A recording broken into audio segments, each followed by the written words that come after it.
As suicide rates climb across the U.S., there's now questions as to how well mental health and suicide prevention are funded in each state.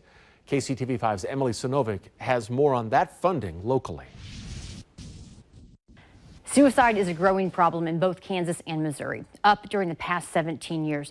The suicide rate in Missouri went up about 36%, in Kansas, 45%, but both outpacing the national increase, which itself is hard to swallow, just over 25%.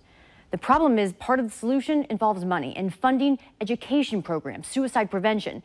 It's hard to come by. Today, I spoke with the director of the Kansas Suicide Prevention Center, who says it operates on a, quote, shoestring budget for its three employees on an annual budget of about $350,000 for the entire state and those 3 employees. In 2015, the state lost a significant amount of money from a 2-year federal grant, forcing it to cut 3 employees.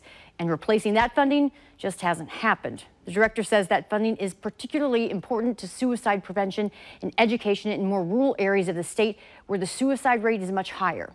And in Missouri, the state has also struggled with funding for suicide prevention. Between 2007 and 2012, there were dramatic cuts to mental health funding. During that time, the suicide rate went up 13%. The state is now working with more federal grant money for the next few years, and they are working on those hotlines and other suicide prevention programs. Missouri, though, does not have any money from its general fund dedicated to suicide prevention. The intentions are there. Kansas, for example, put together a pretty thorough suicide prevention plan a few years ago. But the director of the Kansas Suicide Prevention Center says she's seen hardly any of that plan actually happen. It's one thing to make a PowerPoint presentation and quite another to fund it.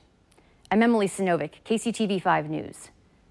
If you or someone you know needs help, the number to the suicide prevention hotline is there on your screen right now. There's also a 24-hour online chat. The services are free, they're confidential, and you can also find this information on our website.